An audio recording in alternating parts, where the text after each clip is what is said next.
And straight on to Central African Republic, where conditions in the country according to the United Nations Humanitarian Coordination Office is getting out of hand, and citizens might succumb if funds are not diffused in good time to mitigate the current situation. Now, the country's 2016 Humanitarian Response Plan asked for around $531 million, by reporter indicating that they only received 21% of that funding. In response to the current emergency, the humanitarian community, including the United Nations Office for Coordination of Humanitarian Affairs, activated a crisis meeting and is actively supporting the government's current efforts.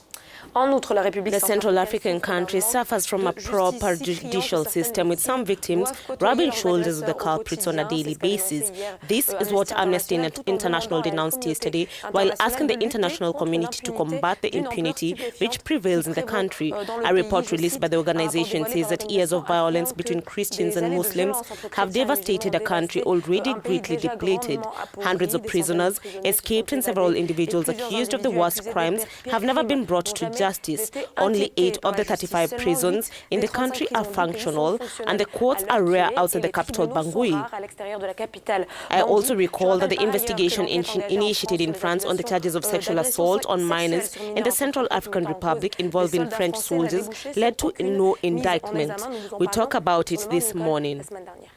Well, we've had before on the morning call Mr. Joseph Inganji. He's the bureau chief of the OCHA office in Central African Republic when the killing of humanitarian workers had gone up in the country. And today we have him on the morning call. Straight on to it, Joseph, how serious is the situation, or the humanitarian situation in the Central African Republic now? The humanitarian crisis in Central African Republic is serious. You will recall this was downgraded from level 3 emergency in 2015. And since then, there are still needs that continue in this country. It is important to note that currently the needs are higher compared to what it was during the beginning of 2016. The number of IDPs has now increased to 420,000. We do have also close to 500 refugees who are also outside the country. And it is important to note that half of the population, 2.2 million people, are in need of humanitarian assistance. Humanitarian response plan for 2017 will target only 1.6 million. And the other 6 million are those that are in need of recovery, and this will be dealt with in the government recovery and stabilization plan. Now, those are some big numbers you're mentioning right there, Joseph. But $400 million, is that enough to solve the crisis that is at hand right now?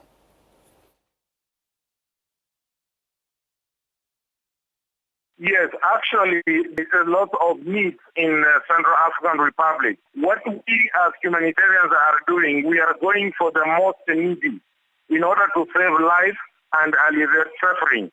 And that is why out of the 2.2 million people who require humanitarian assistance, we are only going to target 1.6 million.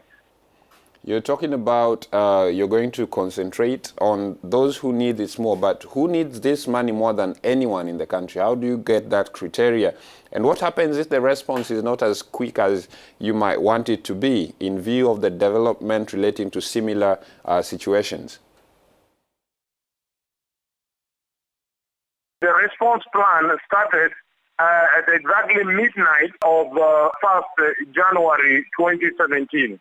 So as of now, we have received $0, and what we are using to provide assistance right now is the leftovers of 2016, what I call the carryover. But we really need this money immediately, because when it comes to saving lives, it is a matter of seconds. Just to explain to you the situation, as I'm talking to you, the UN Food Agency has just announced that beyond January 2017, they will be unable to provide food assistance.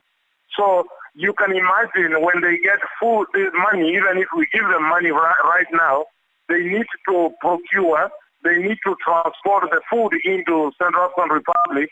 So that is why I'm saying the money requires to be, we need this money right now.